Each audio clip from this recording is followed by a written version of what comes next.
Hi అండి, welcome to our channel. ఎలా ఉన్నారు అందరూ? మీరంతా బాగుండాలని నేను మనస్ఫూర్తిగా కోరుకుంటానండి.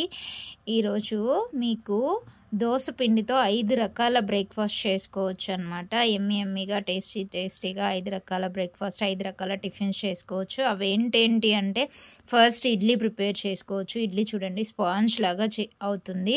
ఇడ్లీ తయారు చేసుకోవచ్చు. అలాగే దోశ కూడా స్పాంజ్ లాగా వస్తుంది. చూడండి ఎంత బాగా స్పాంజ్ లాగా. మనం కొంచెం మందం వేసుకుంటే ఇలా వస్తుంది, కొంచెం పలుచగా వేసుకుంటే క్రిస్పీగా వస్తుంది. అలాగే ఇవి పొంగనాలు అంటారు, ఉంటలు అంటారు. ఈ పొంగనాలని కూడా రెడీ చేసుకోవచ్చు అనమాట ఆ దోశ బ్యాటర్తో. ఇది ఒకరోజు టిఫిన్ చేసుకోవచ్చు, థర్డ్ టైప్ టిఫిన్ ఇది. అలాగే సేమ్ ఇలా పిండితోనే ఇలా పొంగనం దోశ కూడా వేసుకోవచ్చు అనమాట ఒకరోజు. చూడండి ఎంత బాగుంటుందంటే అంత బాగుంటుంది. అలాగే ఊతప్పం కూడా, ఆనియన్ ఊతప్పం వేసుకోవచ్చు. ఆనియన్ ఊతప్పం కూడా చాలా బాగుంటుంది. ఈ దోసపిండి ఎలా తయారు చేసుకోవాలో నేను చూపిస్తాను చూడండి. ఇక్కడ నేను స్టోర్ బియ్యం అంటారు కదా, దాన్ని దోస బియ్యం అంటారు, రేషన్ బియ్యం అంటారు. ఈ స్టోర్ బియ్యాన్ని 4 గ్లాసులు తీసుకుంటున్నానండి. 4 కప్పులు కానీ 4 గ్లాసులు కానీ తీసుకున్న తర్వాత, ఇవి ఉప్పుడు బియ్యం అంటారు. ఈ ఉప్పుడు బియ్యము 2 గ్లాసులు తీసుకోవాలండి. లేదు అంటే మీరు ఈక్వల్ క్వాంటిటీతో అయినా తీసుకోవచ్చు. 3 కప్పుల రేషన్ బియ్యము, 3 కప్పులు ఉప్పుడు బియ్యం అయినా తీసుకోవచ్చు. లేదు అంటే 4 కప్పుల స్టోర్ బియ్యము, రేషన్ బియ్యము, 2 కప్పులు ఉప్పుడు బియ్యము తీసుకోవాలన్నమాట. ఈ ఉప్పుడు బియ్యం వేస్తే ఇడ్లీ చాలా సాఫ్ట్గా వస్తుందన్నమాట. ఇప్పుడు మొత్తము ఎన్ని కప్పులు అయ్యాయి? 6 కప్పులు అవుతాయి కదండి. 4 కప్పులు రేషన్ బియ్యము, అలాగే 2 కప్పుల ఉప్పుడు బియ్యం అన్నమాట. తర్వాత 1 కప్పు మినప్పాలు తీసుకోవాలండి. ఇక్కడ మీరు గుండు పప్పు అయినా తీసుకోవచ్చు, ఇలా బ్యాళ్ళు పప్పు అయినా తీసుకోవచ్చు అనమాట. నేను ఇక్కడ బ్యాళ్ళు పప్పు తీసుకుంటున్నాను. ఉద్ది బ్యాళ్ళు కానీ మినప్పాలు కానీ అంటారు వీటిని. సో వీటిని 1 కప్ తీసుకోవాలి. సో మొత్తము 6 కప్పుల బియ్యానికి 1 కప్పు మినపప్పు బాగా సరిపోతుంది అనమాట. ఇక్కడ ఇవంతా బాగా మిక్స్ చేసుకొని తర్వాత మనము వాష్ చేసుకోవాలన్నమాట. ఇది బాగా గుర్తుపెట్టుకోండి, 6 కప్పుల బియ్యానికి 1 కప్పు మినపప్పు అయితే సరిపోతుంది.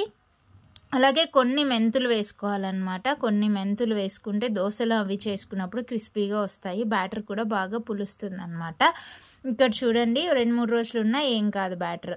సో వీటన్నిటిని ఒక డబ్బాలో కానీ ఒక గిన్నెలో కానీ వేసుకొని బాగా కడుక్కోవాలన్నమాట. బాగా వాష్ చేసుకోండి, 2-3 సార్లు వాష్ చేసుకొని తర్వాత కొన్ని నీళ్ళు వేసి నానబెట్టుకోవాలన్నమాట.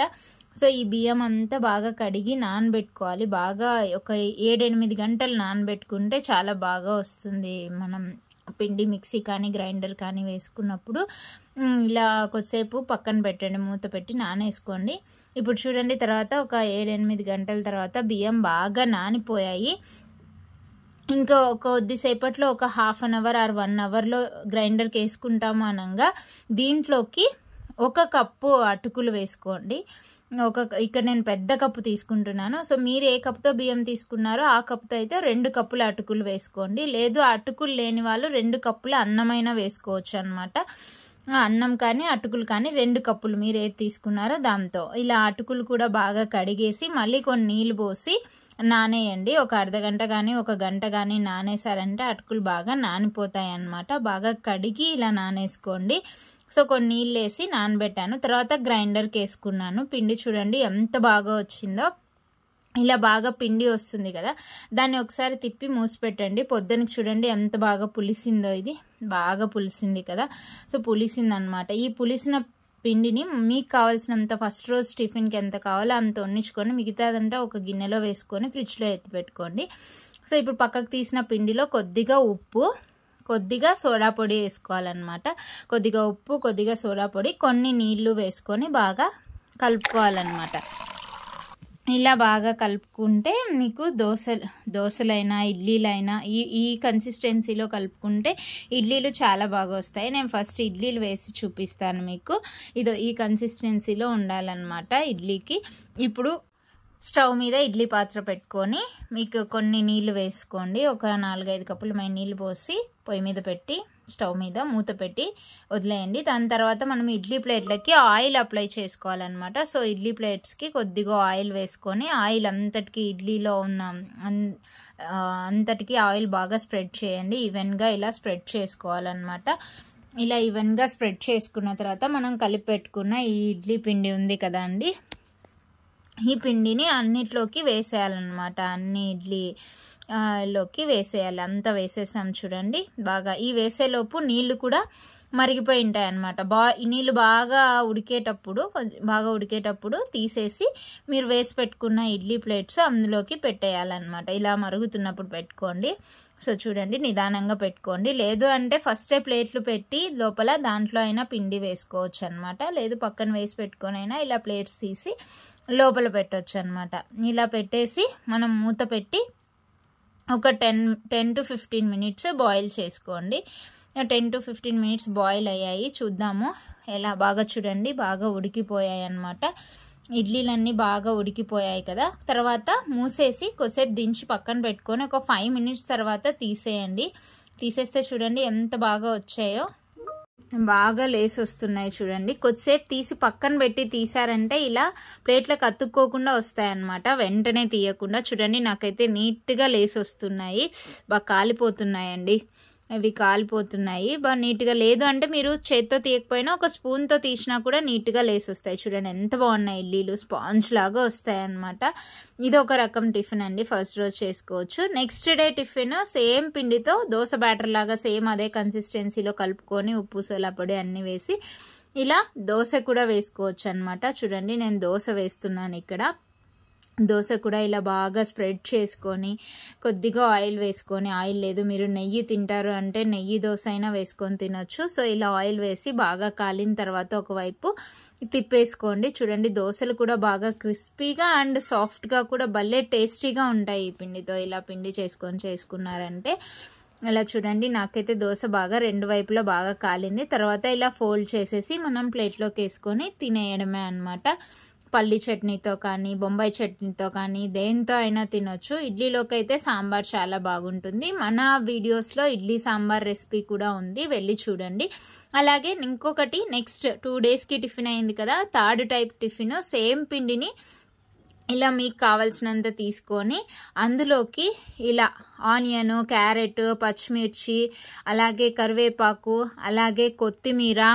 ఇక్కడనే నేను కొద్దిగా పాలకూర తీసుకున్నాను. మీకు మీ ఇంట్లో ఏవైనా ఆకుకూరలు అవైలబుల్లో ఉంటే తోటకూర కానీ అలా సిర్రాకు అంటారు కదా అది కానీ ఏదైనా ఆకుకూర ఉంటే అవైలబుల్లో దాన్ని ఇలా బాగా ముక్కలుగా కట్ చేసుకొని అన్ని సన్న ముక్కలుగా కట్ చేసుకొని మనం పిండి తీసుకున్నాం కదా ఆ పిండిలోకి ఫస్ట్ కొద్దిగా జీలకర్ర వేసుకోండి. ఇలా కొద్దిగా జీలకర్ర వేసుకున్న తర్వాత అలాగే మీకు ఇష్టము అనుకుంటే కొద్దిగా శనగపప్పు కూడా వేసుకోవచ్చండి. లేదు అంటే మీ ఇష్టం. శనగపప్పు వేసుకుంటే అవి తింటున్నప్పుడు బాగా నోటికి టేస్ట్గా ఉంటాయి అన్నమాట. అందుకని నేను ఇక్కడ కొద్దిగా శనగపప్పు, అలాగే సన్నగా కట్ చేసిన పచ్చిమిర్చి అండి, మిరపకాయ ముక్కలు, అలాగే సన్నగా కట్ చేసి పెట్టుకున్న ఎర్రగడ్డలు, తర్వాత క్యారెట్ అండి, క్యారెట్ తురిమి పెట్టుకోండి.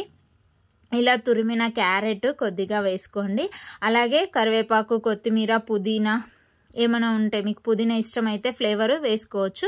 నేనైతే కరివేపాకు, కొత్తిమీర, పాలకూర వేసాను అనమాట. పాలకూర కూడా బాగా సన్నగా తరిగి పెట్టుకొని వేసుకున్నారంటే బాగా అందులో ఐరన్ ఉంటుంది, అలాగే క్యారెట్లో విటమిన్ ఏ ఉంటుంది, కంటికి మంచిది. సో అన్ని పోషకాలు వస్తాయి. ఇదైతే బాగా హెల్దీ బ్రేక్ఫాస్ట్ అండి. చాలా కొద్దిగా ఉప్పు, కొద్దిగా సోలా పొడి వేసుకొని బాగా కొన్ని నీళ్ళు వేసుకొని కలుపుకోవాలన్నమాట. దోశ కన్సిస్టెన్సీలో కలుపుకోవాలి. నేనైతే ఈ పిండితో 2 రకాల టిఫిన్స్ చేసుకోవచ్చు అనమాట. ఒకటైతే పొంగనాలు ఉంటలు అని కూడా అంటారు మా సైడ్ అయితే. సో ఇవి, అలాగే దోశ కూడా వేసుకోవచ్చు అనమాట. ఈ కన్సిస్టెన్సీలో ఇలాగ పిండి వచ్చేటట్లు బాగా కలుపుకోండి. తర్వాత కొద్దిగా పసుపు వేసుకోండి. సో పసుపు జస్ట్ కలర్ కోసము, లేదు అంటే మీరు వైట్గా అయినా వేసుకోవచ్చు. ఇది పసుపు యాంటీబయాటిక్ చాలా మంచిది కాబట్టి కొద్దిగా పసుపు వేసుకోండి, ఒక చిటికెడు వేసి బాగా కలపండి. చూడండి ఇలా వస్తుంది పిండి. ఇంకా మనం పొంగనాలు తయారు చేసుకోవచ్చు అనమాట ఈ పిండితో. సో పొంగనాలు పెనం పెట్టుకొని గ్యాస్ స్టవ్ ముట్టించుకొని పెనం పెట్టేసుకొని దీంట్లోకి ఇది బాగా నేను కడిగి పెట్టాను కాబట్టి కొంచెం తేమ ఉందన్నమాట. తేమంతా పోయి పెనం అంతా బాగా హీట్ అయ్యాక మనం ఫస్ట్ కొద్దిగా, ఇది నాన్ స్టిక్ది సో ఆయిల్ వేయకపోయినా పర్లేదు, బట్ ఆయిల్ కొద్దిగా వేసామంటే డౌన్ సైడ్ కూడా బాగా కాలుతుందన్నమాట. కాబట్టి నేను కొద్దిగా ఆయిల్ వేస్తున్నాను ఇక్కడ. కొద్దిగా వేసుకోండి, మరీ ఎక్కువ వేసుకోవద్దండి. సో అన్ని గుంతలలో కూడా గుంత పొంగనాలు అంటారు, ఇలా గుంతలలో వేస్తాం కాబట్టి మనము. మీ సైడ్ వీటిని ఏమంటారో కామెంట్ చేయండి. మేమైతే పొంగనాలు అంటారు, ఉంటలు అంటారు, కొంతమంది గుంత పొంగనాలు అంటారు, ఇంకా ఏమైనా అంటారేమో కామెంట్ చేయండి. సో వీటిలోకి అన్నిటికీ ఇలా అన్ని గుంతలలో ఇలా బ్యాటర్ అంతా ఆ పిండి అంతా కొద్దిగా గెంటతో వేసుకోండి.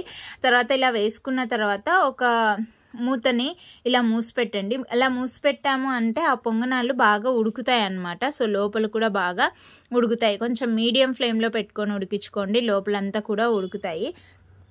సో ఇలా కొద్దిసేపు అయిన తర్వాత మళ్ళీ పైన కొద్దిగా ఆయిల్ స్ప్రెడ్ చేసుకోండి. ఒక్కొక్క దానికైనా కొంచెం వేసుకోండి, లేదా ఇలా అంతా ఒకేసారి ఇలా స్ప్రెడ్ చేసుకోండి, అంటే అన్నిటి మీద పడేటట్లు ఒకేసారి.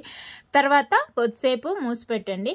సో ఇలా మూసిపెట్టిన తర్వాత అవి తెలుస్తుంది మీకు, అవి బాగా కాగాయా అని చెప్పి ఒకవైపు. సో ఒకవైపు కాలాయా లేదో ఫస్ట్ ఒకటి చెక్ చేసుకోండి. ఇలా చెక్ చేసుకొని దాన్ని తిప్పేసుకోవాలన్నమాట. అన్ని పొంగనాల్ని ఇలా ఇంకొక సైడ్కి తిప్పేసుకోవాలి.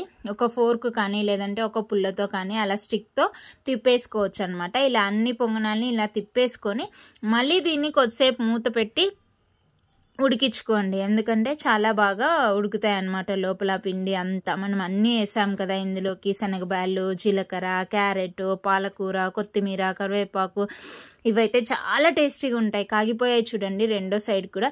సో అన్ని పొంగనాల్ని తీసి ప్లేట్లోకి వేసాను అనమాట. ఇలా ఇంకా తినడమే ఆలస్యము. ఇది ఒక బ్రేక్ఫాస్ట్ అనమాట. సో ఇలా కూడా చాలా బాగుంటుంది. ఇది మూడో రకం, ఒక థర్డ్ డే ఎలా చేసుకోవచ్చు, మీ ఇష్టం, ఏ రోజైనా చేసుకోవచ్చు. దోశ, ఇడ్లీ అయిపోయింది. ఇది పొంగనాలు అనమాట. చాలా టేస్టీగా ఉంటాయి. ఇందులోకి ఎర్రకారం అయితే ఇంకా చాలా బాగుంటుంది అనమాట, లేదు పల్లి చట్నీతో అయినా తినచ్చు. నెక్స్ట్ సేమ్ అట్లే అదే పిండిని అలా బాగా కలుపుకున్న దాన్ని ఇలా దోశ కూడా, దీన్ని పొంగనం దోశ అంటారనమాట. ఇది ఒక రకం బ్రేక్ఫాస్ట్ అనమాట. ఇది కూడా చాలా టేస్టీగా ఉంటుంది. నెక్స్ట్ బ్రేక్ఫాస్ట్ 4 రకాలు అయిపోయాయి కదా, ఇది లాస్ట్ రకం అనమాట. ఇదైతే ఆనియన్ ఊతప్పం అంటారు. ఊతప్పం అనేనా అనొచ్చు. సో ఆనియన్ వేసుకుంటే ఆనియన్ ఊతప్పం. ఇలా దోశ వేసుకున్న తర్వాత మందంగా వేసుకోండి. కొంచెం ఇలా మందంగా వేసుకున్న తర్వాత సన్నగా కట్ చేసి పెట్టుకున్న ఉల్లిపాయ ముక్కలు దాని మీద వేయాలన్నమాట. సో ఊతప్పం మీద ఆనియన్ ఊతప్పం కాబట్టి ఆనియన్స్ అన్ని కట్ చేసి పెట్టుకున్న వేసిన తర్వాత కొద్దిగా కొత్తిమీర అనమాట, ఆనియన్ కొత్తిమీర ఇలా చల్లుకొని బాగా కొద్దిగా ఆయిల్ వేసుకొని కాల్చుకోవాలన్నమాట దీన్ని. సో ఇలా ఆయిల్ వేసుకొని బాగా కాల్చుకోండి. ఒకవైపు కాలిన తర్వాత రెండో వైపుకి తిప్పుకోవాలన్నమాట. ఇది ఆనియన్ ఊతప్పం. ఇలా రెండో వైపు కూడా తిప్పుకొని, ఈ ఆనియన్ ఊతప్పం కూడా చాలా టేస్టీగా ఉంటుందన్నమాట. చాలా బాగుంటుంది, హెల్త్కి కూడా మంచిది. ఉల్లి చేసే మేలు తల్లి కూడా చేయదంటారు కదా, అలా అన్నమాట. ఆనియన్ కూడా హెల్త్కి మంచిది. ఆనియన్ ఊతప్పం రెడీ అయిపోయింది. దీన్ని ఇంకా ప్లేట్లోకి వేసుకొని తినడమే ఆలస్యం అన్నమాట. చాలా బాగుంటుందండి ఆనియన్ ఊతప్పం కూడా. ఇది ఒక రకం బ్రేక్ఫాస్ట్ అనమాట. ఇలా 5 రకాల బ్రేక్ఫాస్ట్స్ మనము దోసపిండితో చేసుకోవచ్చు. ఆ దోసపిండిని నేను వీడియోలో చూపించిన విధంగా తయారు చేసుకుంటేనే చాలా టేస్టీగా వస్తాయి అన్నమాట మీకు పర్ఫెక్ట్గా. ఇదండి, మీకు ఈ వీడియో నచ్చినట్లయితే లైక్ చేయండి, షేర్ చేయండి. మన ఛానల్ని ఫస్ట్ టైం చూస్తుంటే సబ్స్క్రైబ్ చేసుకోండి. Thanks for watching. Bye bye.